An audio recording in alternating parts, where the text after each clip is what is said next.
Hello everyone, my name is Kurazar, and welcome back to the Vintage Story Guide. We are back in the world on this late March morning, and as you can see by the lack of trees anywhere, I have been a bit of a busy bee in between episodes. After the end of last episode, I have been continuing to stoke further fires back here, I believe. Yes, I have been. I've also poured us some more copper, including some nails. And we're going to need a lot of this stuff in the future, no doubt.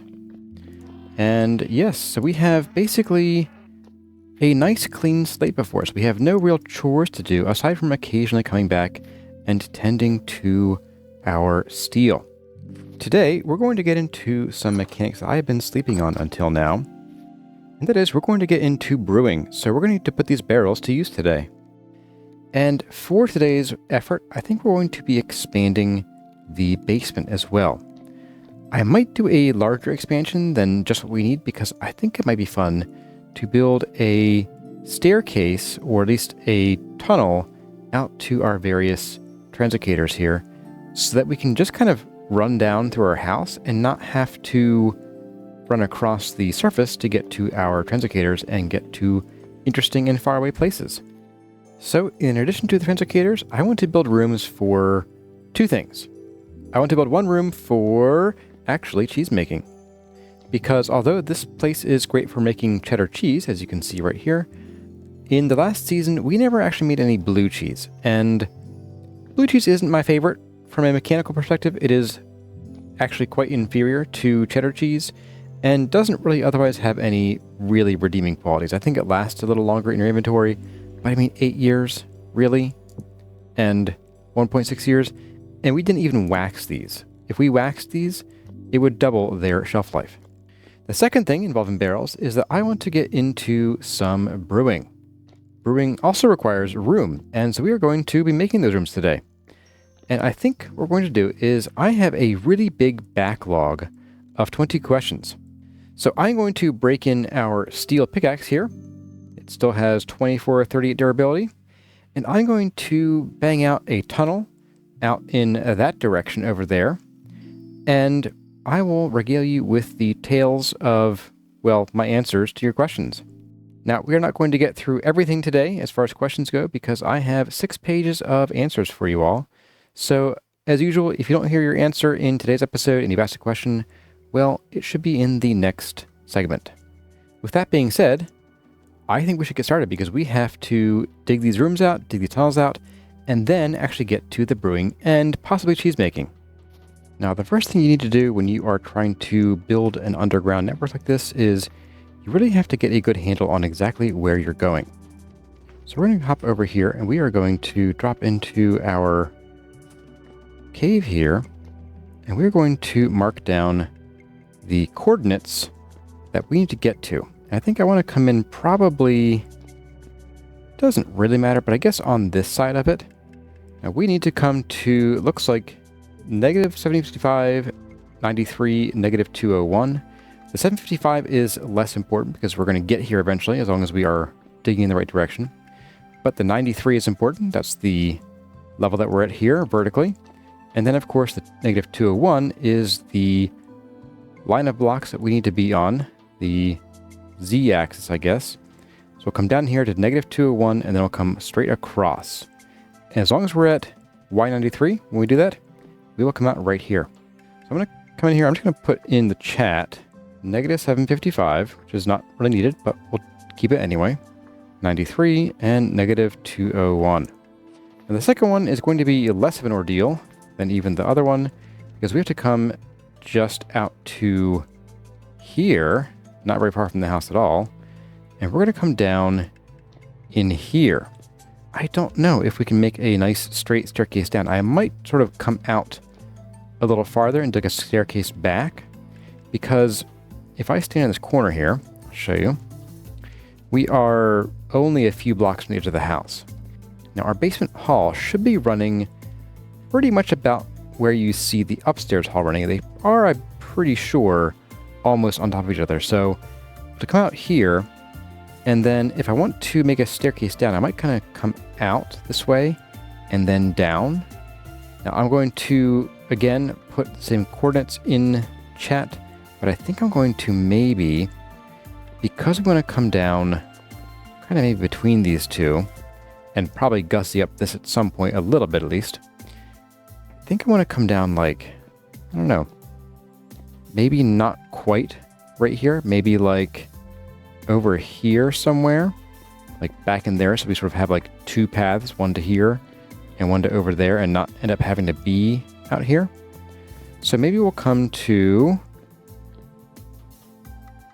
Z227, but on the x-axis we'll do something more like 794, negative specifically. Now these are one block different in elevation. That's not a big problem. You can do a step up or down. So let's do negative 794, 87, and then what was that last thing I said? Let's come on over here.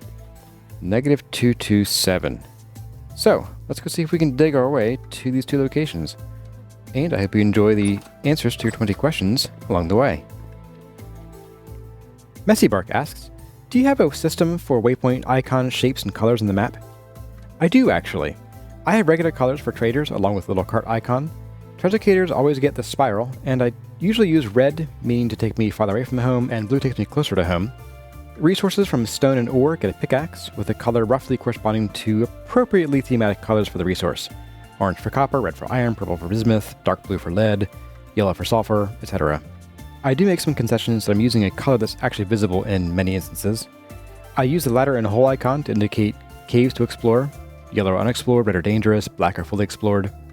I haven't made a system for every situation, but as they come up I kind of add them to the list. Gubo Jr. asks, how can I get better at choosing a color palette and designing builds that pop? In my opinion, the best way to learn how to design builds is to copy someone else's build and then explore it. You'll get a feel for how they placed the blocks and why they placed them the way they did. Then do it again, but this time change something. Maybe it's just the wall colors. Maybe it's the roof angle or the window trim. Then stand back and see if you like it. Analyze why you like it or why you don't like it. If you don't like it, swap it out for something else. And definitely do this in creative, not in survival. It may also help to learn a little bit about color theory and architecture and or sculpture. Plenty of details in vintage story builds are really just real-life necessities that we don't think about that often. A simple slight overhang on the roof of a build instantly gives it more depth, but it's also something you find in real life. Since you don't want water running down the sides of your house, so you have overhangs, and we attach gutters to them, and so on. Pookie the Man asks, how difficult is vintage story for a beginner to learn? I would say it's more difficult than that other block game, but nowhere near as difficult as, say, a From Software game like Armored Core or Dark Souls. Vintage Story is a little less forgiving than the other block game, but it also has a built-in tutorial, and you can adjust the difficulty when you start a world via the Customize World button when you create your world. I would say it's more a game that rewards patience and persistence rather than actually being difficult, since even when you die, you come back to life as many times as you want, assuming you're not playing with hardcore settings. PAAPH asks, what resource do you find hardest to find in your worlds? That's a tricky one, and it can vary from world to world. I've been playing for so long though that I don't really have trouble finding a given resource. I think probably the biggest hurdle is finding all the rock types that you want to build with. Sometimes you might venture for 5 kilometers in all directions from your home and never find chert, or bauxite, or limestone. That can be quite the struggle, but if you expand your search, by traveling farther or by finding and repairing a static translocator, you will find all the building materials and resources you need. However, of all the stone types, I do think that our next question kind of covers the answer to this question. Trixie Hobbit asks, I've been playing Vintage Story for hundreds and hundreds of hours and have never found Phyllite. How do I find it? Phyllite is a tricky one. It shares a certain feature with another stone type called Kimberlite, which is that you will never find it as a surface stone type. There's no sand of it, there's no gravel of it, you won't find little loose stones lying around. So the best way to find either of these types of rock is to take what I call core samples from various locations around the world. Core samples are where you just dig straight down to the bottom of the world and see what's there. Bear in mind that you're still not guaranteed to find it, but I have most often found these types of rock deep underground. I found Phyllite twice, and both times it was below granite and just above the mantle. Kimberlite seems to be happy to spawn higher up in the world, but still never at the surface. Nashti asks, can you grow your own resin trees? Unfortunately, no. However, like many features that would enhance quality of life, there are several different mods that enable the ability to harvest resin on your own time and often in a place of your own choosing. Spreadsheet asks, what's an aspect of Vintage Story that you don't like? I've been playing this game for so long that I'm kind of used to most of its foibles, but I gave it some thought, and here are two main things I don't really like. The first one, wolves, and especially bears. They are far too common and far too aggressive. If I start a new game and my spawn is deep in the woods, I will waste no time in deleting that world and trying again, because I just don't enjoy being killed immediately while I'm trying to collect sticks and stones. I think the game either needs far fewer wolves and bears, or it needs to actively avoid putting the world spawn point anywhere in the forest. Actually, it should do both, because I'm getting tired of killing 10 bears every week. The other thing I don't like is that for all the game's attempts at realism, getting seeds and sticks from trees is far harder than it should be. In real life, I live in a yard with lots of trees: oak, maple, linden, pine, and several others. These trees drop seeds like it's their business, because it is, and I have to pull saplings out of my gardens every other week. I have to pick up the sticks before I mow the lawn, and I can just pick up thousands of acorns off the ground if I wanted to. I don't like having to shear and destroy trees in order to get their seeds.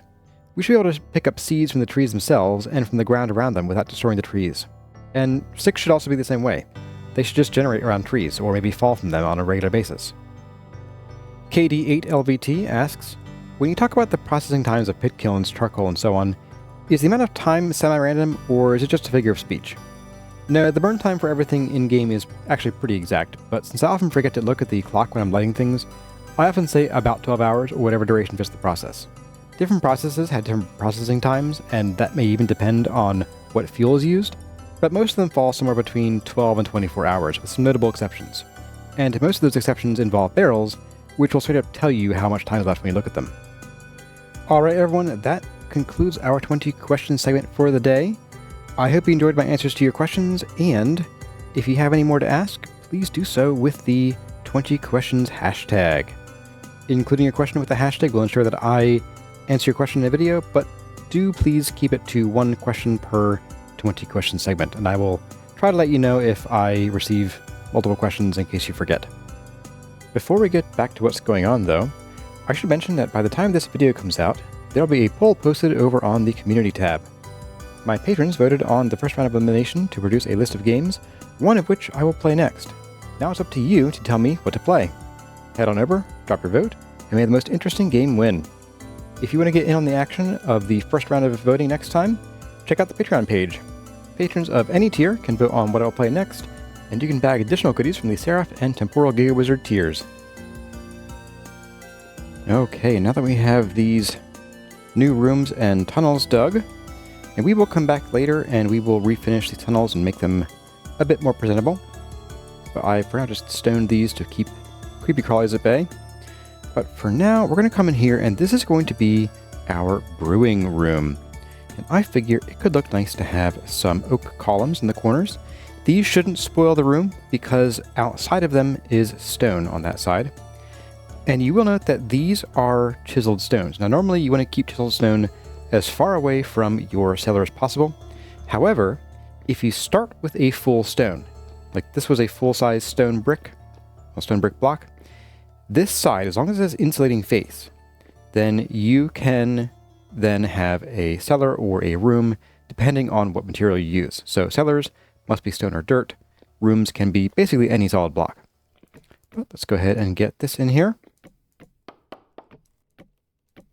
There we go. And then I think it might be nice to have maybe some shelves across here, I think. Yeah, let's get some shelves going on, and we'll use some more of this.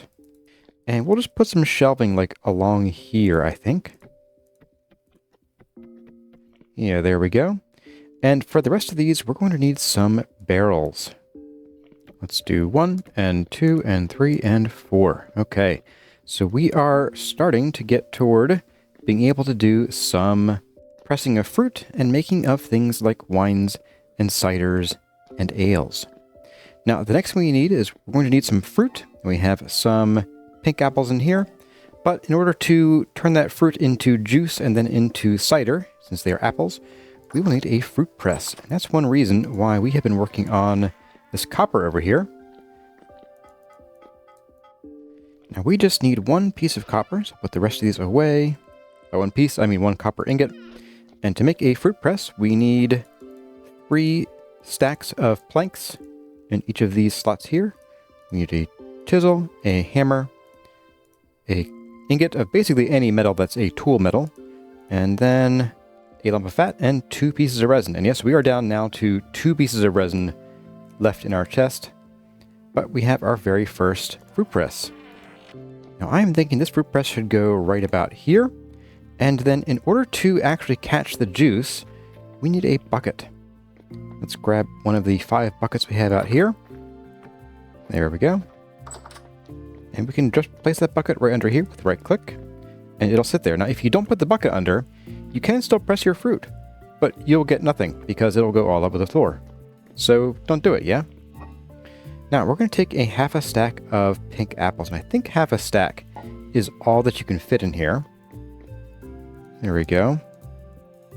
Yes, so the mash will produce 10 liters of juice, and that will of course fill a full bucket, and that is as far as you can go here. So to process your fruit into juice and mash, you just right click and hold on the top of the fruit press.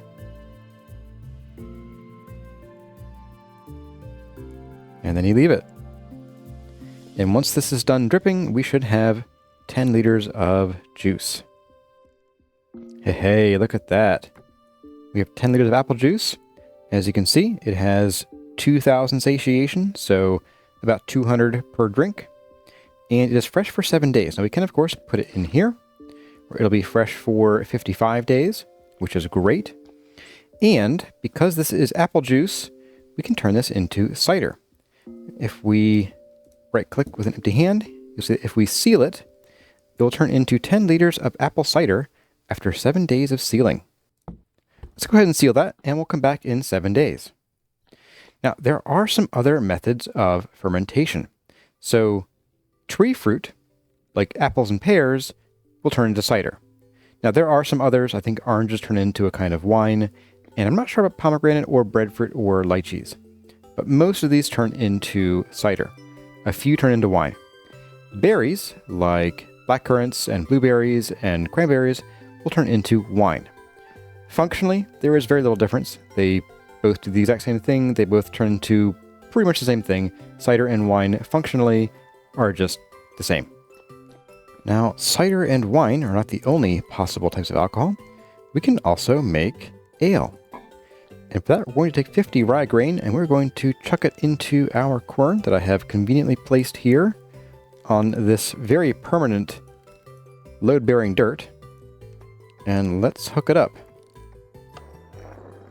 That should go pretty quickly. And there we go. And yes, just like the pulverizer, it can get pretty comically fast sometimes. Now, if we take our 5 buckets and we fill them with water, and we fill one of these barrels with water, we can then put in this 50 rye flour, and we'll turn into 10 liters of rye ale after 14 days of sealing. As you can see, it is a roughly 80% reduction, so for every 50 liters of contents, you're only going to get 10 liters out. That's fine. Let's go ahead and seal. And now we wait for 14 days. Or, and hear me out, or I could show you what I've been working on in secret underneath our old house here. When we got back from our trip to the south, I came down here and I first thing made a fruit press. Yes, sir. And then I also went ahead and made a couple different kinds of alcohol. Actually, I forgot to show you guys mead. We can do that in a bit. So we have 10 liters of apple cider, 10 liters of rye ale, and 10 liters of mead. Now, mead, of course, is made from honey, and we can do that once we get back to our house. But let's go ahead and we're going to grab all of these here, and we'll take them with us. And I'll also tear down this stuff here and bring them with us, too. All right, so 3 more barrels, 1 more for good luck. There we go, and let's put our second fruit press right next to the first one. There we go. Oh, and you can also right-click on the top of the fruit press to unscrew it, and then you can right-click to get the mash out. Now, the mash doesn't do you a whole lot of good. However, it can be fed to pigs. Pigs will eat it. I think sheep might eat some of them. It's not the best food source because there are some weird stacking rules with this. Like if you get 2 of the same kinds of mash from 2 different fruit presses, they usually don't stack. I don't know why. They just don't. Oh, you guys aren't done yet. Okay, fine. Okay, no one gets a snack. Here you go, wild animals. Have some mash. Okay, so here we are with our apple cider. We'll put it across from the brewing apple cider, the rye ale, and the mead. And the mead, by the way, is as simple as coming into wherever your honey is stored, grabbing a bucket full of it, or up to 50, and tucking it into a barrel and sealing. Again, 14 days. Now, what can we do with these? It's alcohol, so of course we can drink it. It has lost some of its satiation. As you recall, we had 2,000 satiation for this entire bucket when it was full of apple juice, which is now processing over here. And now, once we have turned it into apple cider, it only has 1,600 satiation. So you are going to be losing a good amount of satiation. Now, one thing we can certainly do is we can come over here, get a bucket full, and we can have us a drink. And you become a little bit of Michael Jackson when you do that, and the more you drink, the more Michael Jackson you become. See? Michael Jackson, the lean. Woo! And your camera will also float around the screen rather uncontrollably. Yep, we just had 7 liters of mead, so I'm not sure how we're even still standing or still alive. I guess we have really tough livers. But this will happen and continue for about a minute or so. So I'm going to just put this back for now, and I'll see all of you in a little bit once our view stops. Well, doing this. I'm not moving the mouse, it's doing this on its own. Alright folks, welcome back. We are now level-headed again, we can see straight.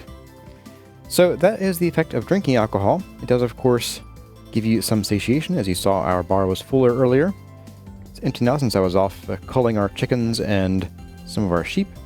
Now, what is the purpose behind this though? Why do we bother with this? Well, personally, I don't really have a use for it when I'm playing the game, but it is a way, if you need to be able to extend the shelf life of your fruit.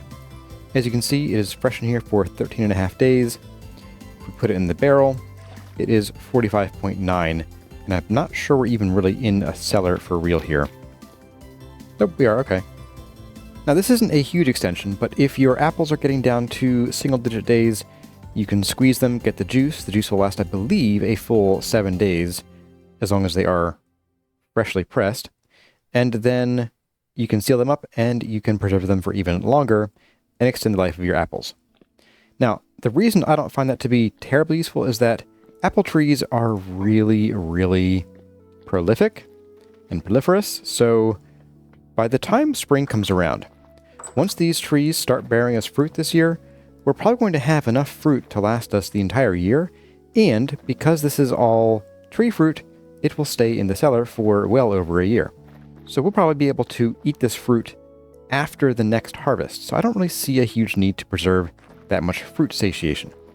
Now, if all you have access to is berries, and not many of them, then sure, it's a good way to shore up your fruit in winter, if that's important to you. Now, as far as extending this life even further, we can take it one more step and still have drinkable alcohol. Because what do you do once you have wine? Well, you make brandy, of course, or if you have rye ale, you can make some whiskey or scotch. So let's see what we need to do that. We need to make a boiler for that, and that's going to be 5 copper plates and 5 silver solder bars and a soldering iron. And that is done with a copper chisel and a stick. Okay. We're also going to need a condenser, which is 2 more copper plates, 2 more lead solder bars, and the soldering iron. So let's get over to our smithy and get working on that. Now, of course, it is calm wind, so we're not going to be making any plates right now, but we can get started on the solder bars. Now, to make solder, we have a couple options. We can either make silver solder or lead solder.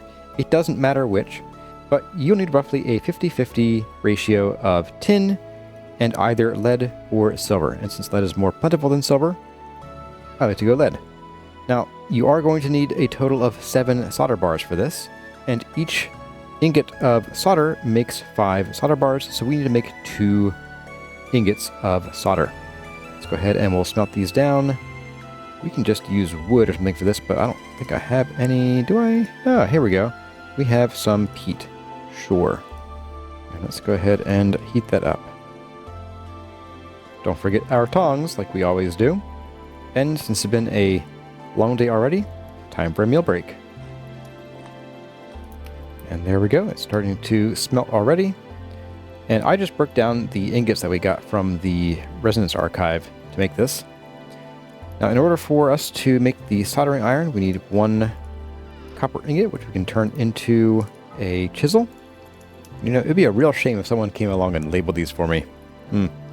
Looks like this is done well before our ingot is hot, so let's go ahead and pour this into our ingot molds over here.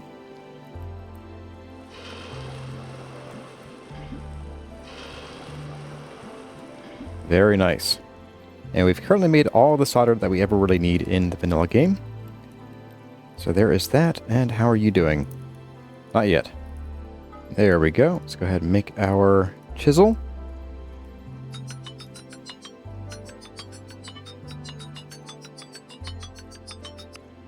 We can quench it in the barrel if we want to. Interesting. So putting the chisel in does not turn the entire barrel into copper. Weird. And then to make the soldering iron, there we go. All done. Now all we have to do is wait for the wind to pick up. So I guess I'll see all of you whenever that happens. All right, everyone, good morning. We have our friends to greet us this morning. Hello, boys. Get back here. Let me kill you. Hitbox model do not match. Looks like we have gale force winds, so let's go ahead and get this firing and get these plates made. We have 7 plates to make. Let's get this going.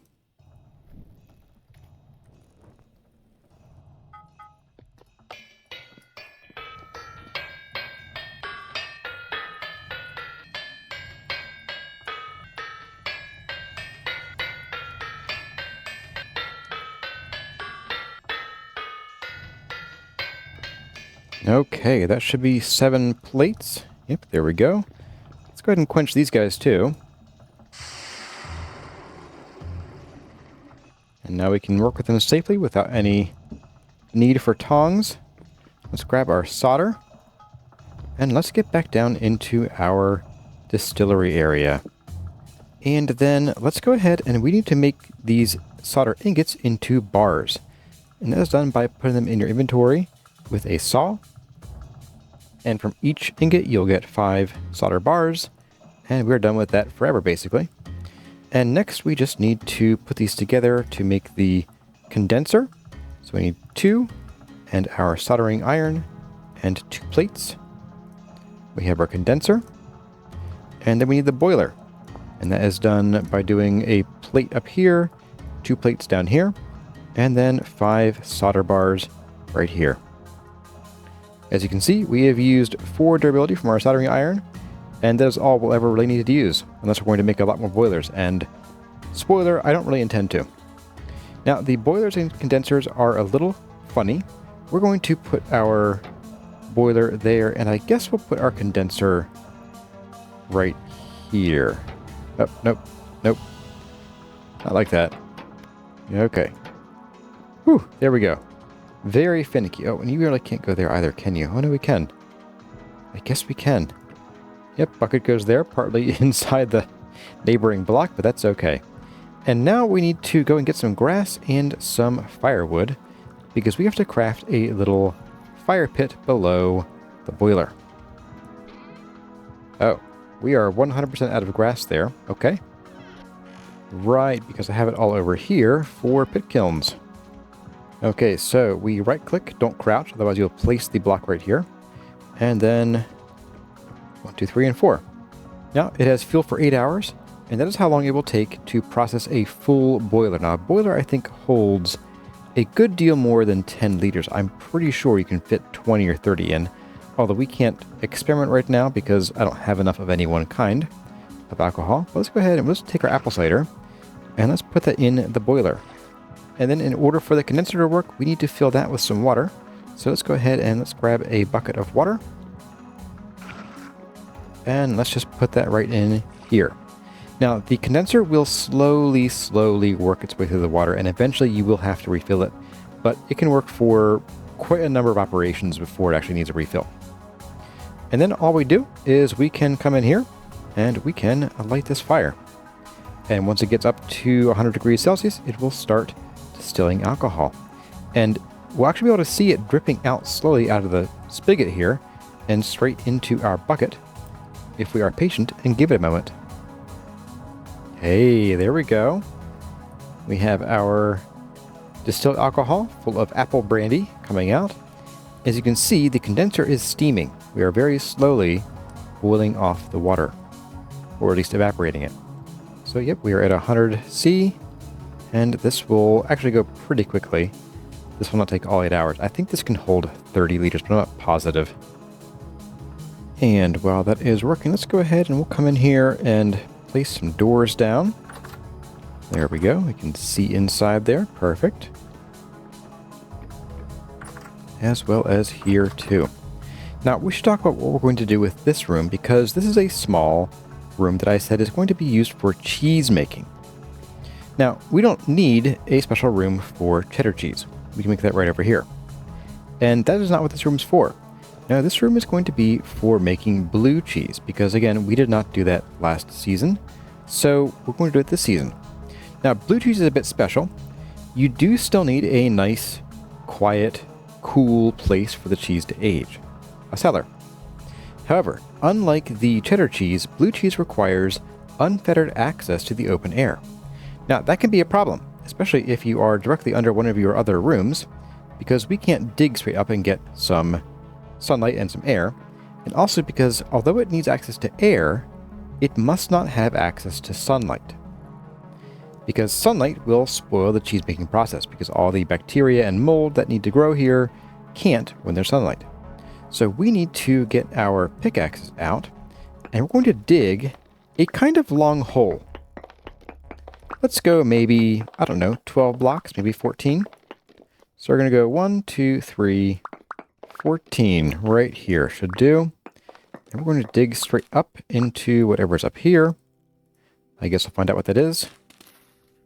And right there we have access to sunlight. Now, if we remove this torch and we take off our lantern, it should be pretty dark, although I'm not sure that's going to be dark enough. Let's take some dirt and we'll block this off. Block this off. Nope, we're going to go farther because this is still too bright. It needs to be a light level of under 2, which means either completely no light or the very faintest wisp of light. Let's go another, say, 6 blocks, because as I recall, sunlight in this game has a strength of like 20 or 25. And in fact, I might want to go more than 6. But let's give 6 a shot and see how far we get. Okay, up we go here. Get our ailing shovel back out. There we go. And let's go seal up this hole. Your services are not required. That's pretty good. Especially if we block that up. Yes, I think this is exactly what we need. Very hard to see, no doubt. Let me illuminate the area for you again. But yes, we should have a blue cheese cellar here. Now we are going to need to probably drifter-proof that hole, as well as bunny-proof and whatever else we need to keep out. So we're going to hop up there and just make a little tube or a little chimney-like thing to keep things out. Let's see if we can find that little hole we just made. Hey, there it is. It wasn't too bad. This chimney I make out of dirt for the time being, but we will need to find some other way to secure this in the future. But for now, dirt will do. I might build like a little brick chimney or something eventually. And we could probably, but I don't know for sure, we could probably use a layer of sticks to cover it or some other non-solid, non-insulating block, because I think that still counts as having open air access. But because I'm not sure, I think I want to find out after we make our first batch of blue cheese. But for now, let's go and check on the progress of our brandy. Hey, look at that. We are empty. We still have fuel. We went through 0.4 liters of water in our condenser. And we have... Hey, wait. didn't we start with 10 liters of apple cider? Why, yes we did. However, because we are distilling the alcohol, we're boiling off a lot of the water in the alcohol, and so we're left with less product at the end. In this case, we have a 10-to-1 reduction of contents. So we started with 10, and we got 1 liter of apple brandy out of it. Now the brandy, let's go ahead and pick this up. This 1 liter of apple brandy has 160 satiation, which is basically nothing. It is, again, 10% of what went into it. So while once upon a time it would have given us fruit satiation, it now gives us nothing. It just fills this hunger bar here. Now, if we wanted to further reduce this, we could put another bucket there. We could put this into here. And now we have the chance to distill it further into what's called aqua vitae. And we're going to have another 10-to-1 reduction. So we're going to have 0.1 liters of aqua vitae come out of this, which is basically pure ethanol. So let's get this heated up, and then hopefully this has enough time left on the fuel to distill it down into aqua vitae. And there we go. We're already starting to boil, and we're already starting to come out. Check it out. Look how clear that is. It's no longer yellow, no longer brandy. We are going to have pure alcohol. Put this in your car and run it. So we're already all done. There we go. And we now have 0.5 liters of aqua vitae. As you can see, it provides basically nothing when you drink it. Even a full liter would only give us 40 satiation. But this has a different use. While you can drink it, and it will get you very, very drunk very, very fast. And by drunk, I mean very, very Michael Jackson very fast. If we come over here and grab some cloth, I believe we can make, here we go, some bandages. So we can make a clean bandage out of just 2 pieces of flax twine, and this will heal you 3 hit points. It's pretty cheap. It's not that effective, but if we were to take some aqua vitae and dunk the bandages into it, we can get soaked bandages. These give you 7 hit points, just like the honey sulfur poultices that we have using linen. The difference is that these will actually evaporate very quickly. As you can see, it is already 6% dried and I just took it out. So if we don't use it right away, it's going to go away. Of course, we're already fully healed. Who cares? And that used 0.2 liters of this aqua vitae. So we have enough for 1 more alcohol-soaked bandage. Sure, why not? And I'm going to drink the rest. And there we go.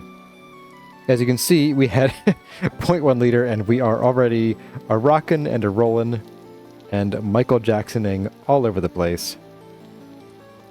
Yep, so I'll see all of you in a minute again. Alright, coming in down here with a few final touches. We're going to put some shelves across here, maybe 1 level lower so we can see our cheese. Maybe at eye height would be great. There we go. And some over here. And then we should be able to safely put a lantern in here because the lighting requirement for blue cheese should only look at sunlight, not player-placed block light. And once again, we'll also come in here and let's put a lantern right there. Or, yeah, because we have the copper over here, we can balance it out over here. And that is the Vintage Story Guide episode on brewing and distilling, as well as how to make a blue cheese cave or room. However, we don't have any milk, regrettably, so I'm going to push our sheep along and get them to have some babies and make some milk, and maybe in a couple episodes we'll come through and actually make some blue cheese, but for now we're going to have to leave it at that, regrettably. Regardless, I hope you enjoyed the episode. Hope you learned something about how to brew alcohol in Vintage Story. Let me know what you think in the comments, and as always, my name has been Corazar. Thank you all for watching, and I'll see you in the next one.